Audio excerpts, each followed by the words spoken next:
సంవత్సరాల తరబడి ఎన్ని మందులు వాడినా మీ మోకాల నొప్పులు తగ్గట్లేదా? ప్రాణ పెయిన్ క్లినిక్ లో అత్యాధునిక చికిత్స. నారా చంద్రబాబు నాయుడు సీఎంగా బాధ్యతలు స్వీకరించిన తర్వాత రాష్ట్రంలోని పలు జిల్లాలలో అధికారులు వారి పదవులకు రాజీనామాలు చేస్తున్నారు. ఇలా ఎక్కువ రాజీనామాలు చేసిన వారిలో కొంతకాలం వైసీపీకి విధేయులుగా ఉన్న అధికారులే ఎక్కువగా ఉన్నారు. చంద్రబాబు ప్రాతినిధ్యం వహిస్తున్న కుప్పంలో ఇప్పటికే పోలీస్ అధికారులతో పాటు పలు శాఖల అధికారులపై వేటు పడింది. ఇక చంద్రబాబు ఎంతో ప్రతిష్టాత్మకంగా తీసుకుని తమిళనాడు, కర్ణాటక రాష్ట్రాలతో పోటీపడి చివరకు పంతం నెగ్గించుకుని కుప్పంలో ఏర్పాటు చేసిన ద్రవిడ యూనివర్సిటీ వంతు వచ్చింది. ఇప్పుడు గత వైసీపీ హయాంలో ద్రవిడ యూనివర్సిటీ అనేక వివాదాలకు దారితీసింది. ఇప్పుడు ఆ వర్సిటీ ఉపకులపతి ఆచార్య కొలకలూరి మధుజ్యోతి ఆమె పదవికి రాజీనామా చేశారు.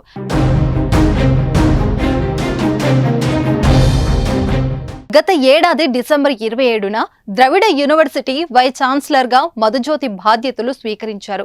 మధుజ్యోతి నియామకంపై పలువురు అభ్యంతరం వ్యక్తం చేసిన అప్పటి వైసీపీ ప్రభుత్వం పట్టించుకోలేదు.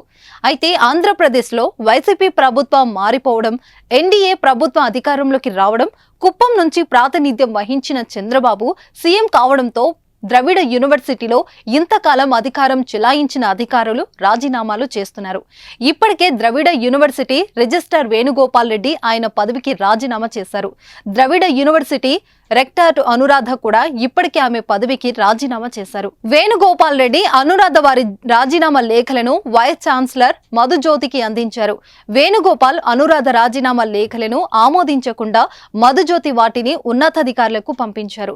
వేణుగోపాల్ రెడ్డి, అనురాధల రాజీనామా లేఖలను ఆమోదించకుండానే ద్రవిడ యూనివర్సిటీ వీసీ పదవికి మధుజ్యోతి రాజీనామా చేయడం హాట్ టాపిక్ అయింది.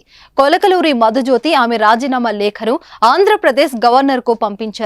వైసీపీ హయాంలో పలు యూనివర్సిటీలకు వీసీలుగా, రిజిస్టర్ గా, రెక్టర్ గా నియమితులైన చాలా మంది ఇప్పుడు ఒక్కొక్కరుగా వారి పదవులకు రాజీనామాలు చేసి వెళ్లిపోతున్నారు. మొత్తం మీద ఇంతకాలం వివాదాలకు కారణమైన ద్రవిడ యూనివర్సిటీలో ప్రక్షాళన మొదలైందనే టాక్ వినిపిస్తుంది.